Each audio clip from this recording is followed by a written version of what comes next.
play with your team, hit the closest target, be safe. Like if you're like, you figure out that you should ulti here, that's fine. With Nami ulti right here, you Q, that's fine. Your positioning is still decent. Like again, Brom Q is this range, Jarvan EQ is this range, and then ultimate is this range. So you're pretty safe. Like this is fine. Like now, where are you going? You should keep yourself in a position where if you want to hit the closest target, you can do it, but you also want to keep yourself safe. Why would we isolate ourselves onto the left angle when we can stay here, here, here, here, here, behind our teammates, closest to the closest target? Like, look at you. How can I approach this?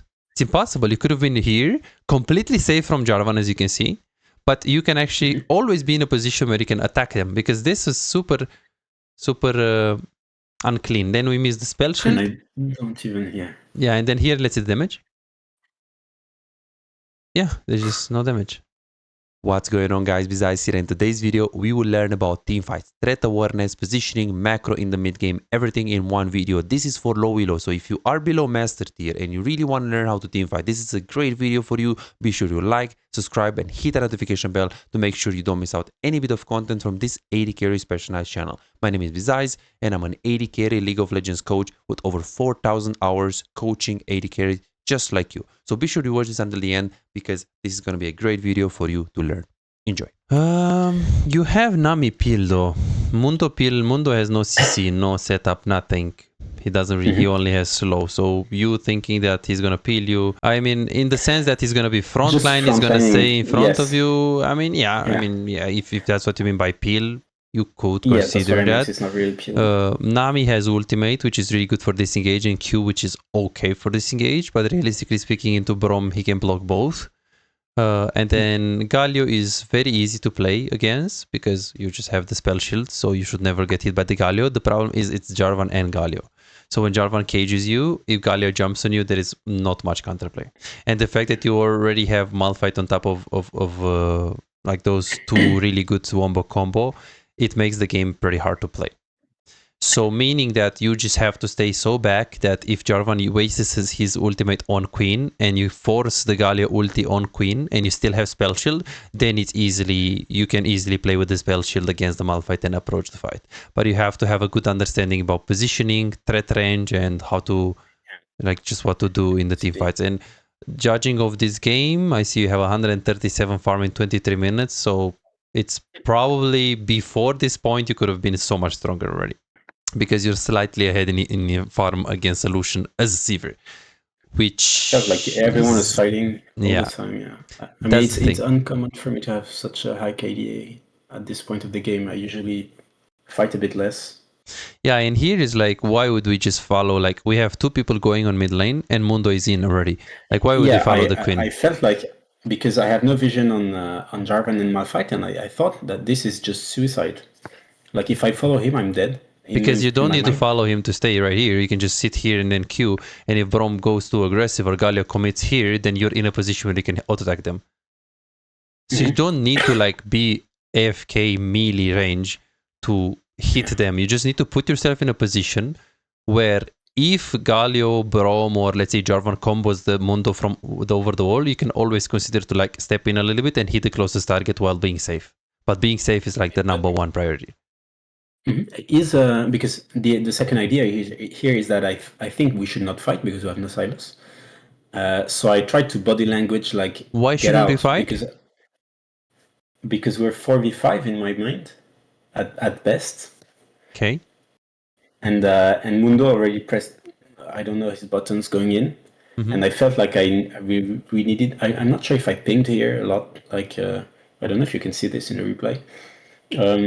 But I was pretty sure I did not want to fight. Yeah, you pinged. Okay, so you did not fight. So I tried to body language get out, and I don't know, it feels, this is something, maybe it's something important. I really feel like I'm not on the same page as... I can see that, and I can see your win rates. You're very disconnected with the game. Like, the game is forcing you to have 50% win rate, and you have 46, which means there are fights or there are things that you do in the game where you're not comfortable. Like, your teammates want to fight, it's a good fight, but you're pinging don't do it. Because realistically speaking, what you're saying can be true, like, hey, we shouldn't be fighting, why are we fighting, blah blah blah. But realistically speaking, if I click here, I get myself in a position when I can auto-attack. I don't do it yet. Then Jarvan combos over the wall. He goes onto the Mundo because if he goes over the wall, he has no abilities. You click up and Mundo dies, but you get Jarvan trade kill and you trade 1-for-1 and it's like, oh, but I shouldn't really fight here. Yeah, but that doesn't mean if we play well around the threat range, if we play well around what can possibly happen with Jarvan over the wall or Malphite over the wall, we can't consider hovering some plays that at first they look bad, but we try to get something in trade, just as a trade. Because realistically speaking, this Mundo, it's hard for him to get out from this situation. So instead of being like, oh, body language back, what the fuck, we shouldn't be fighting. If he kites back, we are all here to support him.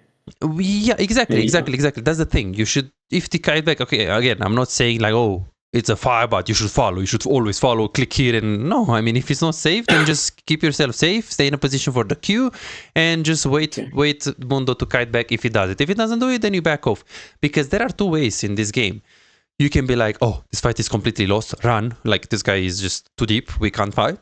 Or number two, hey, this fight is pretty bad, but it looks relatively doable and winnable. Are you an AD carry main who feels like no matter how well you play, win the lane, make good decisions, play mechanically well most of the times, but you still have no real impact? You crush it one day, win 5 games in a row and feel unstoppable, but the next day you lose every single game and start doubting yourself. Am I even a good AD carry? What can I do if enemy top lane and mid lane are so fed? Imagine a world where you never let the lead slip away. You know exactly how to push your advantage, exactly when to rotate at the right time, and how to control objectives so you can snowball the game. A world where, as AD carry, you don't feel forced to make risky plays and you don't drop your lead. But you don't have to imagine it, you can make it a reality. This is Martin. He was grinding games, watching guides and trying his best, but none of it seemed to work. The problem? He was focusing on the wrong things. You don't improve just by playing more games, you improve by fixing the small mistakes that cost you wins. And that's a problem that most AD carry face. From Platinum 3 to Diamond in 2 months. Billy found himself making the same mistakes over and over again, engaging at the wrong time or mispositioning in teamfights, dying for no reason, and he even knew some of the mistakes but he didn't know how to fix it. He would find himself guessing what to do next, unsure whether to push, rotate or fight while feeling completely lost in the mid game. Now, he knows exactly what to do at every stage of the game and his results speak for themselves. Silver to Emerald in a month. Shaquille went from Diamond 4 to Challenger. Alex went from Gold to Grandmaster. And they are not alone, they are part of a growing community over 3,254 players who have taken coaching and transformed their gameplay. But here is the truth, this was not overnight and it was not effortless.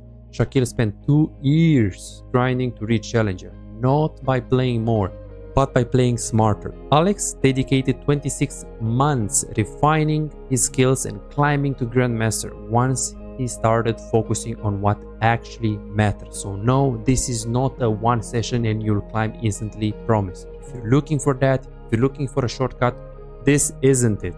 But if you're willing to put in the time, willing to put in the effort, apply the right mindset and focus on the details that actually matter, this is the proof that coaching actually works. You're closer to being a great AD carry than you think. Most players just need to uncover what's actually holding them back. That's it. You could keep grinding, watching random guides and hoping for progress, but how much time will you waste before realizing something is missing? You could finally find the real mistakes that have been keeping you stuck and start making real progress. You have already put in the effort. Now let's make sure it pays off. Book your coaching session now at bizaz.com. So I can hover it. If you don't have Nami, if you see 4 people in Mundo going 1v4, fuck this shit, I'm out. I'm not gonna follow 1v4. That's just a suicide mission number 10. But if this is a, let's say we have 1, 2, 3 and queen pretty close, 4 versus possibly 5 people. But again, this is not a 2v5, this is not a 1v5, it's a 4v5, it's like a 1 number advantage. Don't get me wrong, usually you shouldn't take number advantage fights, like if they have more numbers, but 1 guy number advantage, if you play it well, it's winnable. You know what I mean? So you have to make a difference between it's completely shit fight, fuck this shit, I'm out, I'm gonna ignore, or it's doable, but if it's doable, don't let me commit yet, just let me wait something else to happen, some more information to happen. Jarvan using the ultimate on Mundo, Jarvan using the combo, Malphite showing right here and like walking up, something. You need more information before you can like fully commit. But you don't need to be like, oh, we shouldn't fight and just completely run away, you know? And here it's just better to just queue, because if Galio, like if you're just going on the Malphite, we don't know where is Jarvan. Jarvan could be anywhere here. Okay, now it happened that now you just see him on mid lane. But as I said, if you stay here, what is Jarvan gonna do? Because, I mean, he could go new, but then you have Nami against Jarvan. So if you just stay and default to hit the closest target, you actually succeed here. Look at the Nami. Look at this. You're not gonna kill all of them, but you can kill Jarvan, and it's decent. So I think it's a decision-making problem, and it's maybe like a kill threat problem, like understanding like the threat of the range of the threat. Yeah, I think this is my most important issue. I'm not on the same page as my teammate most of the time. Same thing here. Look at this. Look at this. So you go like this, and it's like, oh, guys, we should do Nashor. Ping, ping, ping, ping, ping, ping, ping. I'm like, that's great. Great job, Ellie. Like, that's 3 people dead. Why are we not doing Nashor? Good job. That's a good ping. And you're also pinging like how I like it, like 5 times, like all in ping. So it's a big objective. It's not like, you know, let's do Scuttle, guys. No, it's a big ass objective to ping a lot. But adapt to what is happening in the game. You're pinging 5 times. They just keep diving. No one is following you. So I'm not going to go and start Nash by myself. I pinged. I did my job. I even hovered from here to here, but as I'm going to the Nash, I see that my team is like this, probably. This is all what they see. Then I will adapt. I'll be like, oh, it's okay. It was a good call, but my team doesn't agree. Let me just go back and adapt. So you try to be proactive, like calling out, bro, we need to do Nash, what the fuck? But at the same time, hey, if 3 people are disagreeing with you by what they are doing, then you be adaptable. Okay, go back to. I mean, sure, it's a bad call to push mid, but it's better than you on Nash and 3 people mid, or like any crazy, you know, because here you're super like tunneled on the Nash, and that's a bad pattern. Oh, okay, we're gonna get this reset. Oh, yeah. I wanted to flank. But be careful. Keep it simple. Keep it simple. Hit the closest target. Play with your team. You push mid. Yeah, I always do this when we had Nashor. I listen to Nashor. Yeah. Most of it. Remember, your job as AD carry is to do damage. It's not to buff minions. I mean, buffing minions is extra, but if they plan to fight like this, and they already started, because we can see Lucian ulti, we can see Brom Q, we can see Nami ulti. You can't just do this. I felt like it was an easy fight, but. I was too isolated. Yeah, it is an easy fight if you just stay behind and hit the closest target and play around your teammates. But if you frontline as AD carry, you know... I mean, up to this point, it's still okay, but I should not click back here. Yeah, the thing is, even that, like what you're doing, right, is not good, because, like, pay attention to where your champion is. Like, right now, Jarvan can click here, EQ here, and ulti you. So, and I mean, let alone the fact that he can flash here, EQ, and then, right? So you should not put yourself in a situation where you might get flashed on, or at least just be Sylas right now. Like, if you're Sylas right now, you're so good position that even if Jarvan goes in, he's pretty deep, because your positioning is flawless. Yeah, I intimate him here, and I mean, they don't have to all die, but yeah. You lost this game. I lead them to this. Yes, I lose. Yeah, I'm curious to see how we lose this. Because I'm pretty sure I had a lot of say in the loss.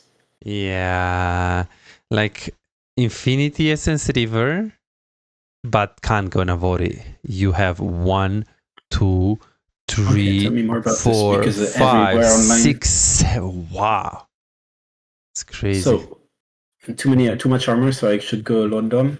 Even if they don't have the Galio, I would still go Lordom, because you have Malphite. Who's gonna kill Malphite? Queen? Full lethality? Or Sylas jungle? right? The fact that I they also always have default to Navar E3. it's bad. It's bad. Like you're not gonna.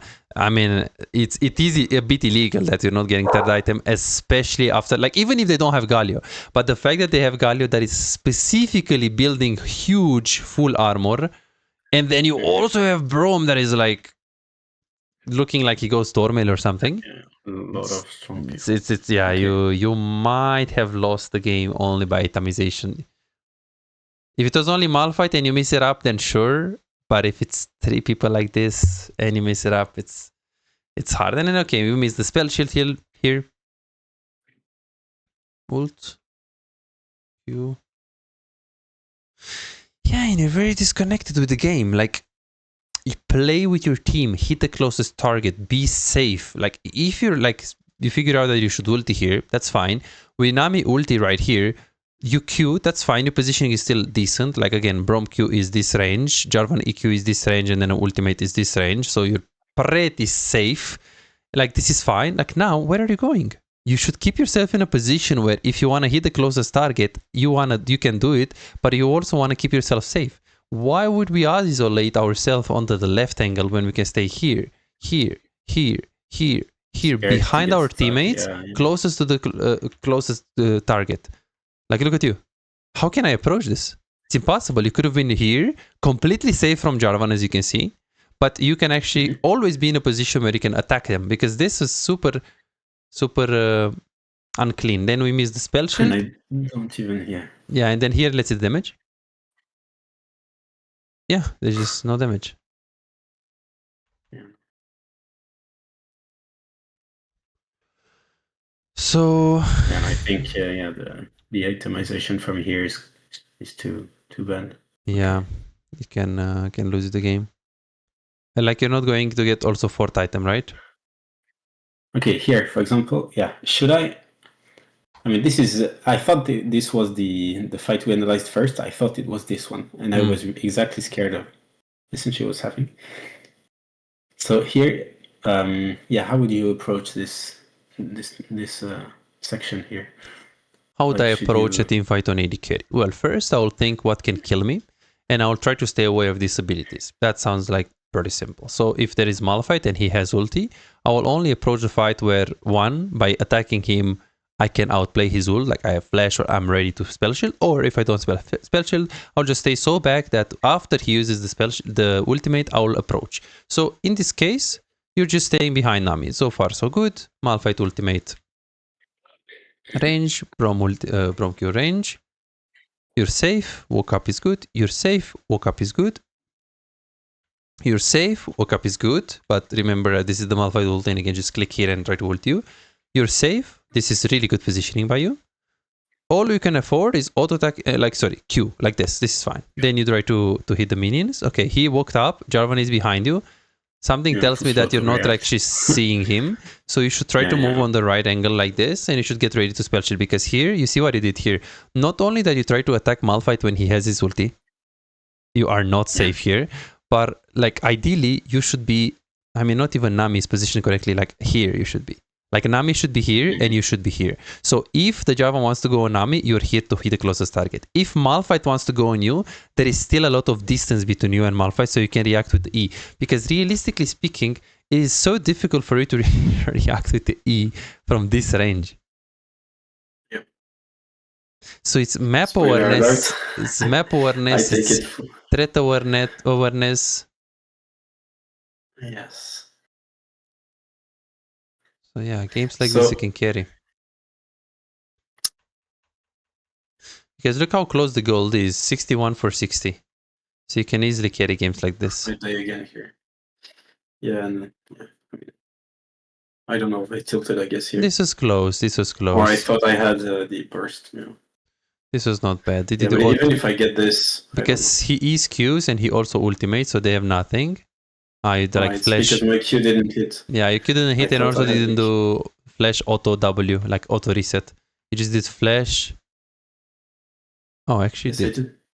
Yeah, I mean, game is over already right now, I think. Yeah, and I think my mental state here is just getting worse from here, so... like Silas was trolling us. I fell for the whole game, and I was tilted very early on, I think, and yeah. I realized a bit late that Mundo could carry us, and was not good enough. And Sivir is in a great spot right now. Yeah, that's what I know. So, but Sivir is in a very good spot. Like if you really check the win rates, the last like 6 months, I think she's been like one of the most consistent AD carries in the patch. Look at this. Yeah, she's a pretty good spot. Then last patch, and then last patch, and then last patch, and then it's crazy. I don't think there are many AD carries that can. Yeah, but that's weird because I mean, it tells me that there is something I do not like. I play differently from too many people, I think, because these win rates do not really apply. I feel like to me, like some champs that are struggling, I'm a bit better with, and these champs that should be busted, I'm really bad at. It tells me that I am not on the same page as many people, as most people, and this is why. Yeah, I think like I'm even trying here to figure out why, but well, you can see why. It just doesn't feel like you are having the AD carry, the base, super basic fundamentals. I mean, yeah, but it's just that we call these fundamentals, but in reality, it's so much stuff, and in the heat of the moment, it's hard to, you know what I mean? To be aware of all of this, I feel like it's hard for me to improve things one at a time. It's hard to improve things one at a time.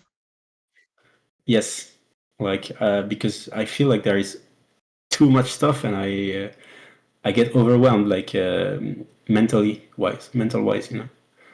Yeah, but you should go step by step. Like if I tell you that from now on the next 20 games, before you get into the fight, you should already know what ability in terms of CC can kill you. And for example, for this specific game, you are aware of the Malphite ulti, Jarvan ulti, and Jarvan combo, and you specifically focus on how to position it yourself around these abilities, and do that for like 50 games, specifically focusing on that. Probably in 50 games it's gonna get much better, you know. Okay, it's not gonna go Gumayushi level. I mean, yes, we don't expect that, but that's the thing. That's the thing that League of Legends is about, right? Like the players that you're actually playing against are also players that invest a lot of time in the game, and you know they try to play better and better and better in each game. That doesn't mean you're not gonna make mistakes, but if this game 6 out of 7 fights you played it like, let's say, gold, silver, bronze, iron level, in 50 games you're gonna place 4 out of 7 fights very bad. Yeah, but that's a good improvement, because that means 2 more fights you did it really good, so maybe you're gonna win 20% more games, you know. Maybe this mistake is still gonna be there, but it's not gonna be at the degree at like this session, you know. 6 out of 7 fights you played it like bad, you know. So the expectation is to improve one thing at a time, but to improve so small increments that after 50 games those small increments will actually add up and be bigger and bigger and bigger and bigger and bigger and bigger, and they'll make difference slowly but surely. Okay. You know, like same thing here. Like Sivir, this is a very hard one because he ulted from Fog of War. This, sure, we can argue that if you have good reaction timing, you have blue trinket, like we can argue these things, but again, this is not realistic for your rank. You kite, you Q, that's the W of Galio. They have Brom Q, Malphite no ulti, and Jarvan has ult. We hit that. Okay. So you Q. I do no damage. You're respecting this? Like, especially like right now, right? Like this is the minion right here in front of you. And this is the Galio E range, right? Yes. Malphite doesn't have ultimate. Jarvan has combo here and ult here. You have spell shield as well, and you can also click. You know, you can just back. Like if you just press W and you hit this minion, not really much can hit you, right? Because again, as I said, the Galio E is like this, and then you have spell shield anyways. Brom Q, I mean, let's be honest, it's not gonna hit you, right? And then Jarvan is like EQ like this, and then ultimate like this, but you can also like W and then run away. You don't need to like sit, you know. in a play. So here you were too scared. You could have just click up. Same thing here. Again, you're isolating yourself. Stay with your teammates. Stay here. Stay here. Stay here. Like stay with your teammates. This is good, but again, you're isolating yourself on the left. You need to stay with your teammates. And here, there is nothing you need to be scared about. If Javan goes in right now on you, he's a bit deep, but you doubling the minions and trying to kill this Galio is needed. Like you see, he's saying super far away. W on this minion, W on this minion. Like why are you scared? Because Braum Q is this range and you have E anyways. Plus Javan is far away still. Lucian, Malphite, no ults. So here, just W and hit. Look at you. You're just so scared. This Braum that has this Q and Malphite that has no ulti. What are you scared of? To be honest, in these situations, I feel like it's too much information, like visual information for my brain to process, like for my sight to process. Like the fact that there's Braum here, Malphite here. In my mind, there's just a big soup of enemies. You know what I mean? Yeah. At this point in the game, it's a bit like that, and it sometimes feel like that in team fights also. Not always.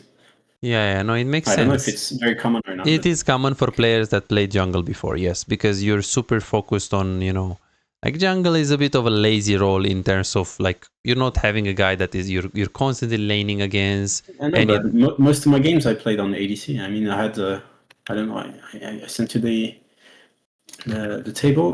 Maybe 2,000 games. I only played 300 of jungle. Which account was it? Like essentially 520 and a bit on 521. Yeah, I in total I have. In which season? Let's see. In every season together, like. Let's see.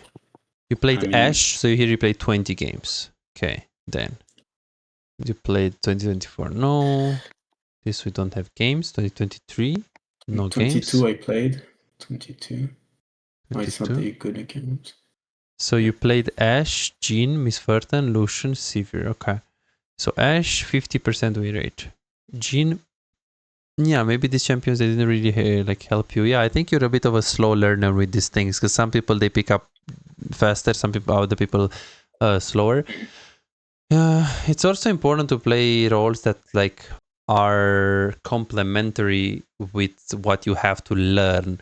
Like if I play mid, and I play Syndra, and I see that I waste my E, and I know my E is the stun, which is around 17, 18 seconds, and I see that I'm getting engaged by enemy Fizz because I miss my ability. That's some click that you have in your mind that is like, okay, ability down, he can go on me. Then you play 5 Nautilus games. You see what happens after, like, you see enemy AD carry, how is he playing? Okay, he's playing so safe, what the fuck, wow, how can I hook him? Then you go in, you miss your hook, and then he immediately plays aggressive. You'll start having this like feelings about how, like when you should be walking up based on your experience. But the experience is both from the role you want to main and from the role you play against. When I want to learn how to drive, it is very helpful to, do the school, of course, like try to, drive like in a village or like to get, used with the acceleration, with the clutch, whatever. But sometimes it's good to stay on the right seat to see someone driving and see how he behaves in different situations. So you can see how he does things in different situations. And when you play support, for example, you see your AD carry behaving in a way, and you see enemy AD carry behaving in a different way based on the abilities that you have, based on the threat you have. Because all of this is moving very fast because you played champions that are AFK. You played champions where it's like Jhin. Like, what do I do on Jhin when I see the fight? I close my eyes, I click back, and I press ult. There is no like, oh, this guy has ult. Oh, can I approach this? Can I walk up? Or no, it's just you click back, you ult. There is no threat. Same thing with Sivir. You press W, press R. And then on champions that you require to have better, understanding about when to go in, low range Lucian or Jinx, we see the win rate goes down. See that? So this is just, why does this happen to you? It happens because, well, partially because you played like also champs that don't allow you to move forward, but also the jungle experience didn't help you so much. But I would say is the support knowledge as well, like the support, like just understanding the threat. $5. If you have problems improving and getting better in the game faster but cannot afford booking coaching, on my Patreon you can access more than 627 VOD reviews, premium videos about how to wave management, mid-game macro, and tier lists that will show you the best champions to climb and to improve for your elo. And these are not on YouTube, this is only on Patreon, they're exclusive. Moreover, you can participate in the free coaching waiting list to get a premium VOD review. I'm giving away 2 free VOD reviews every single week. All what you need to do is simple 2-step process. Subscribe to my Patreon and share your OPGG and voila, you are on the waiting list. You're gonna get a personalized VOD review for any game in your match history. For just $5, you get not only the free VOD review, but a whole bunch of exclusive benefits that will supercharge your gaming experience. It's a small investment for a big return. And it's just $5, it's no brainer, right? But here is the deal, you've got to act quickly. The waiting list is already filling up fast. 55 people already subscribed to the Patreon, and there are 6 people that they already are on board, they are on the waiting list. And more are joining every moment. Now, do you want to secure your spot for a free VOD review? Go ahead on my Patreon and reserve it right now.